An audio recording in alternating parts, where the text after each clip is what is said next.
Hah? Kalau ngomong halaman beda cetakan, Bu. Saya cetakan Saudi. Yang mana? Oh, Jundab, baik. Qala al-muallif hafizahullah taala wa an Jundubin marfu'an, dan dari Jundub secara marfu, yakni disandarkan kepada Nabi. Haddus sahir, hukuman bagi tukang sihir, darbatun bisayf, yaitu dipenggal dengan pedang. Yang dipenggal apanya? Darbatun itu dipukul, tapi maksudnya dipenggal. Apa yang dipenggal? Ya leher, masa kalau dipenggal tangannya tidak mati. Jadi supaya mati yang dipenggal apanya? Lehernya. Makanya leher itu hal yang penting dalam manusia. Maka doa kita apa? Biasanya Allahumma atik riqabana minan nar, ya Allah, selamatkan leher-leher kami dari neraka. Maksudnya jiwa-jiwa kami. Rawahu at-Tirmidzi wa qala as-sahih annahu mauquf. Diriwayatkan oleh Imam Tirmidzi, dan Imam Tirmidzi berkata as-sahihu, yang benar, bahwasanya hadis ini mauquf, bukan marfu. Mauquf bukan marfu. Kalau mauquf artinya disandarkan kepada sahabat. Jadi menurut Imam Tirmidzi ini katanya perkataan sahabat, yaitu Jundub. Baik. Wa fi Sahih Bukhari, dan di dalam Sahih Bukhari, an Bajalah bin Abdah, dari Bajalah bin Abdah. Bajalah itu laki apa perempuan? Laki-laki. Maka banyak ya, tidak setiap tak marbutoh ada taknya itu perempuan. Contoh Maisarah. Maisarah itu laki apa perempuan? Yang barengi dagang Nabi itu adalah budaknya Khadijah. Coba. Laki. Tapi di kita Mbak Maisarah sing dodol pecel itu loh. Mbak Maisarah. Makanya kalau kita mau namain orang dengan nama Arab itu harus pastikan ini dikenal di Arab ini nama siapa. Seperti Nur. Nur itu di Arab nama untuk laki-laki. Nur. Kalau perempuan namanya Nuroh. Di kita Nur kan Mbak Nur. Di kita. Harusnya Mbak Nuroh. Laki-laki Nur. Hani. Di Arab nama laki-laki. Dikenal gitu loh, itu orang laki-laki. Hani. Di kita. Ya Mbak Hani, Bu Hani kan di kita. Baik. Mana tadi?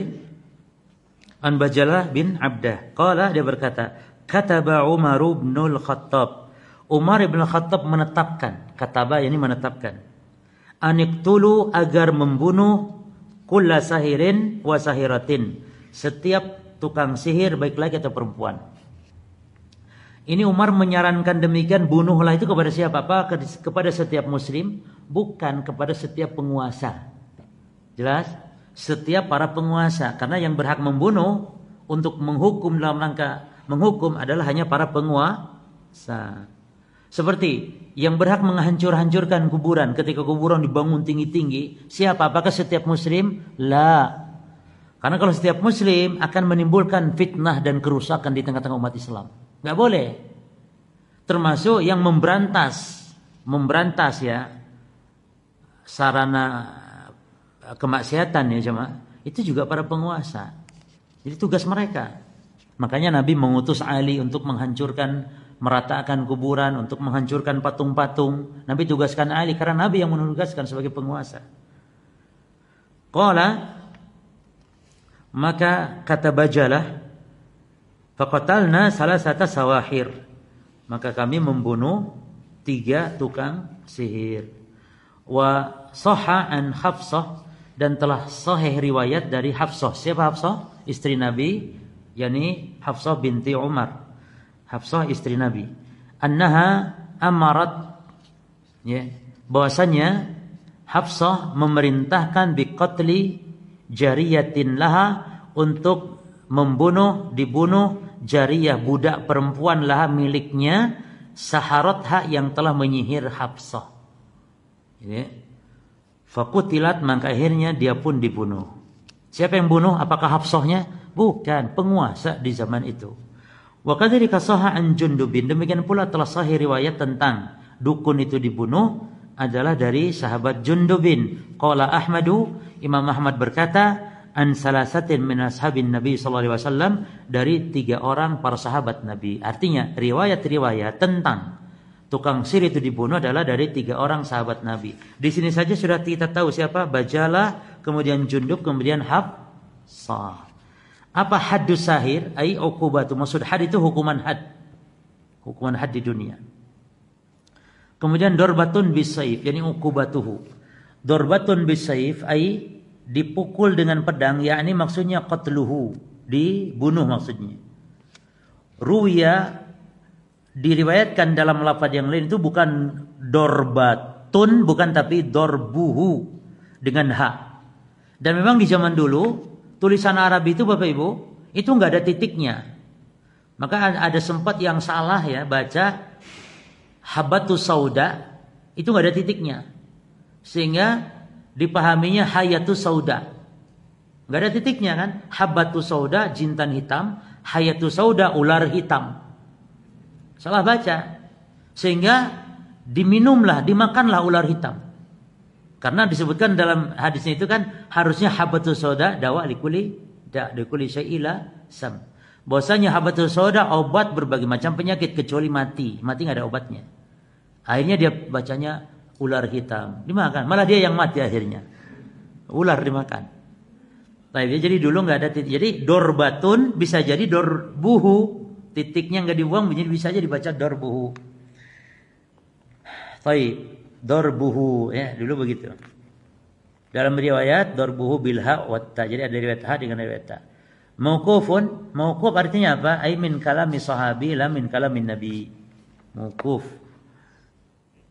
Adapun marfu maksudnya disandarkan kepada Nabi. An salasatin min ashabin Nabi, 3 orang dari sahabat Nabi. Siapa dia? Hum Umar wa Hafsah wa Jundub. Oh ya, bukan Bajalah ya. Kan Bajalah mengatakan Umar yang memerintahkannya kan. Berarti Umar, Hafsah dan Jundub. Munasabatul asar lil bab. Nah, keterkaitan asar. Apa itu asar jemaah? Asar itu ada 3 istilah jemaah. Ada khobar, ada hadis, ada asar. Ada khobar, ada hadis, ada asar. Ini 3 istilah dalam ilmu mustalah hadis. Kalau khobar adalah setiap yang disandarkan kepada Nabi dan selain Nabi. Kullu ma udhifa ila Nabi wa ghairihi. Setiap yang disandarkan kepada Nabi dan selain Nabi itu khobar. Berarti lebih umum. Jelas cuma? Lebih umum. Yang kedua hadis. Kalau hadis adalah ma'udhifa ila Nabi. Kalau hadis adalah setiap yang disandarkan kepada Nabi.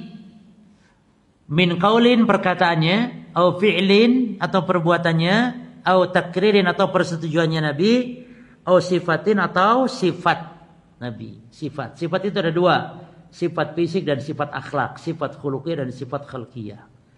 Jadi kalau hadis adalah disandarkan kepada siapa? Nabi saja. Adapun asar ma'udhifa ila sahabah wa tabi'in. Kalau asar adalah setiap perkataan perbuatan yang disandarkan kepada siapa? Sahabat dan tabi'in. Maka di sini kan ucapan sahabat di sini kan. Maka disebutnya asar. Lil bab terhadap bab kita, bab sihir, ya kan?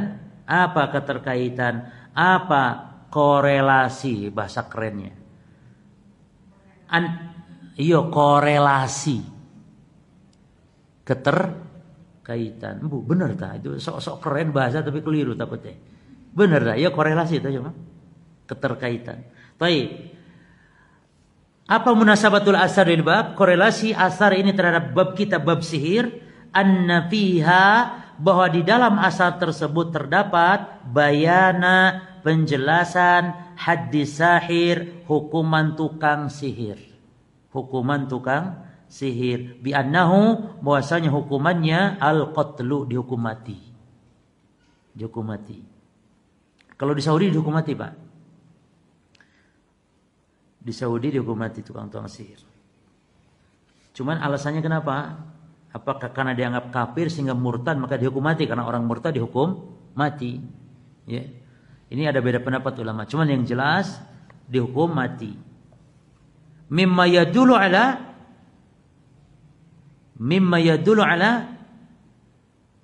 Di antara yang menunjukkan ala kepada azim atau azami jarimati sihri, besarnya dosa sihir.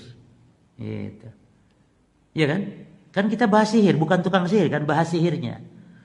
Menunjukkan besarnya dosa sihir sampai pelakunya dihukum mati. Wa nahu minal kabair, dan sihir termasuk di antara dosa besar. Ya. Mustafad minal asar. Apa faedah yang kita bisa ambil dari asar? Yang pertama, bayan haddis sahir, penjelasan tentang hukuman tukang sihir. Wa annahu yuqtalu, bahwasanya dia dihukum mati, wala yustatabu, dan tidak diperintah bertobat. Artinya kalau urusan tobat, urusan dia dengan Allah. Artinya gini para jemaah, kalau orang mau dihukum mati itu ditanya dulu apakah tobat atau tidak. Kalau tobat berarti hukum matinya nggak jadi, karena tobat dia. Misalnya orang yang mencaci maki Allah, mencaci maki Rasul, ya jemaah, menghina Rasulullah misalnya, itu dihukum mati. Cuman sebelum itu suruh tobat dulu. Mau tobat enggak? Kalau mau tobat enggak jadi hukum mati, maka diterima tobatnya kalau tobat. Tapi kalau sihir ini enggak bisa. Karena apa? Walaupun ngomong-ngomong tobat, karena sihir itu ilmu, jemaah. Ilmu kan ada di dalam, susah. Tapi kalau mencaci maki tadi, menghina Rasulullah, kan mulut dia menghina Rasulullah. Jadi kalau menghina sekali lagi nanti bisa jadi hukum lagi nanti. Tapi kalau tobat ya sudah, kau tobat sekarang. Kalau sihir nggak bisa. Kan dalam hati dia ngomong tobat, tapi hatinya kan bisa jadi dia nyihir dari dalam rumahnya juga lagi nyihir lagi nanti. Maka nggak usah artinya tidak usah ditanya tobat atau nggak tobat. Pokoknya setiap tukang sihir dan ketangkap dan ada bukti-bukti, sudah hukum mati. Kalau dia tobat misalnya, dia tobat diterima oleh Allah. Kalau dia tobat diterima sudah, tapi tetap hukum mati. Karena hanya dengan dihukum mati sihir itu akan berhenti. Kalau tidak tobat tapi nanti buka praktek lagi, atau dia akan menyihir secara diam-diam. Ya, jadi la yustatabu, enggak diminta tobat. 2, wujudu ta'ati sihir, adanya praktek-praktek sihir fil muslimin, di tengah-tengah kaum muslimin. Iya, bahkan yang paling laku. Ya, jarang orang datang ke dukun, ke tukang sihir, orang Kristen, Yahudi, jarang, enggak ada. Ya justru orang Islam. Dukunnya muslim, yang datang muslim, kan kacau balau sudah.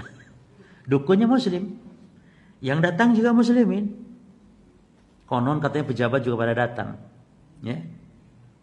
Para artis katanya pejabat, ya semualah campur. Orang yang butuh, ya kebutuhan, terdesak kebutuhan, datang ke dukun, datang ke tukang-tukang sihir. Apalagi ada istilah cinta ditolak. Ini musibah, istilah yang batil ini. Cinta ditolak, cari lagi. Tapi lagi pula ngapain cinta ditolak? Maksudnya antum khitbah, ya antum nador, ditolak sama akhwatnya. Ya sudah, cari lagi, akhwat banyak kok. Apalagi menjelang kiamat ini kan laki-laki 50 banding 1 kan, 1 banding 50. Tenang ya, antum tidak kekurangan. Maka para akhwat hati-hati, jangan mudah minta cerai sama suami, karena jadi janda itu sekarang susah, berat. Sudah, jangan jadi janda, berat jadi janda. Perawan aja banyak yang tidak laku, apalagi janda. Maka hati-hati, ya, banyak mikir, banyak merenung lagi. Kalau ada kesalahan jangan gampang minta cerai. Pertahankan rumah tangga bagaimanapun, ya. Itu kan pilihan kita, ya kan? Pilihan kita. Mana tadi? Taib, ala ahdi Umar wujud ta'ati sihri fil muslimin ala ahdi Umar. Adanya praktek-praktek sihir di tengah kaum muslimin ala ahdi Umar, di zaman Khalifah Umar. Fa kaifa, maka bagaimana biman ba'dahu, bagaimana di zaman setelahnya, bagaimana fi zamanina, di zaman kita lebih parah lagi tentunya. Itu jemaah. Cukup ya Bapak Ibu sekalian, insyaallah ini dulu, nanti masuk bab tentang anwa, macam-macam sihir. Macam-macam sihir.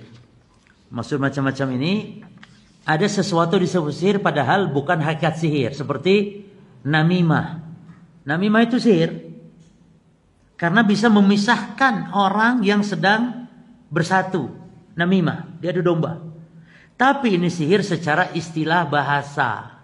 Adapun secara hakikat sihir hanya satu, yaitu yang ada unsur perdukunan yang minta bantuan kepada jin, setan dan semisalnya. Cuman ada macam-macam sihir, termasuk inna minal bayan la sihra, termasuk kata-kata yang indah. Bayan tuh kata-kata yang indah ya. Itu bisa disebut sihir karena menyihir. Ya kan? Berapa orang-orang yang sesat menyimpang ketika menyampaikan sebuah pemahaman bisa apa aja? Orang sesat menyimpang, tapi kata-katanya bisa menyihir, indah ya, didengarnya enak. Bisa nangis kadang-kadang. Ya. Maka jangan tertipu dengan bahasa. Ya. Terus apa ngomong kata-kata indah hukumnya apa? Tergantung. Bisa haram kalau untuk nipu. Tapi untuk berdakwah menyampaikan kebenaran, kata-kata indah dianjurkan. Ya jemaah. Kata-kata indah. Tapi jangan terlalu dipaksa-paksakan. Tapi kalau dengan kata-kata yang indah bisa dakwah dengan kata-kata yang fasih, ya. Maka itu dianjurkan. Karena kadang-kadang para ustadz-ustadz kita, guru-guru kita, para masyayikh kita, ada yang Allah beri kelebihan bisa berbicara dengan tegas, lugas, tangkas dan memang enak itu bahasanya. Itu bersyukur, alhamdulillah. Ada ustadz guru kita, syekh kita itu nek ngomong ya kadang ora jelas, kecepatan kadang. Itu harus sabar. Yang penting ambil ilmunya. Ada masyayikh itu yang ngomong cepat. Wal bilika kana min muslimin yadha hadar piye ngomongnya. Termasuk lajnah bahasa Arab antara Mesir, antara Arab Saudi itu kan berbeda. Suriah itu para masyayikh kita tuh, guru-guru kita yang dari Jordan, yang dari mana, itu kadang beda lajnah, beda logatnya. Yang enak biasanya Saudi, Arab Saudi itu enak. Bahasa Arabnya kadang kita masih bisa. Yang lain-lain, apalagi Mesir. Aduh, Mesir kecepatan sekali. Mesir bahasa Arab campur-campur dengan ya. Tapi ya demikian. Itu sudah sudah demikian keadaannya. Nabi Musa itu kan kalau ngomong juga kurang lancar, tapi giliran dakwah lancar karena dia doa kepada Allah. Rabbi syrah sadri wa yassiril amri wa hlul 'uqdatam min lisani yafqahu qawli. Ya. Jadi harus sabar, yang penting bisa dipahami, menyampaikan ilmu yang benar. Jadi jangan pilih aku malas ustaz iki apa ngomongnya kurang jelas. Dah apa sabar oh. Aku nek seneng ustadiku ngomongnya Masya Allah mantap, terus ngomong kayak enak gitu kedengarannya. Ya apa-apa, tapi ojo milih-milih ustaz karena suaranya atau karena ngomongnya enak lancar. Loh, banyak orang sesat ngomongnya enak ya lancar, bahkan bikin nangis. Ya, enggak gitu. Tapi ya wallahu alam, naktafi bihadzal qadar. Subhanakallah. Oh, ada apa ini? Sebentar. Pertanyaan, jika di masa lalu pernah menggunakan hal-hal semacam susu yang dimasukkan dalam tubuh, lalu sekarang sudah hijrah, sudah taubat mungkin ya, melakukan taubat nasuha, apakah taubatnya diterima dan segala amal-amal ibadah juga diterima? Apakah sedangkan susu masih ada dalam tubuh? Nah, kalau sudah bertobat semua diterima, diterima oleh Allah dan amal-amal diterima, walaupun susu atau jimat masih ada, atau jimat kita pendam dan kita lupa nggak tahu di mana, ya itu. Tapi kalau bisa susunya dibuang, jimat-jimat dibuang, dibakar, dihanguskan. Kalau bisa, kalau tidak bisa maka tidak apa-apa. Allah tidak membebani di luar kemampuan kita. Karena ada jimat ditaruh di bawah rumah kita, entah di sebelah mana, sudah bingung sudah. Ya, misalnya, atau susu sudah nggak bisa keluar lagi di dalam tubuh. Termasuk yang tatoan. Kalau belum taubat selama tato ada, itu terus dosanya. Selama tato itu ada. Tapi dengan taubat, tatonya dari tato mentato atau ditato, taubat, maka diterima taubatnya oleh Allah.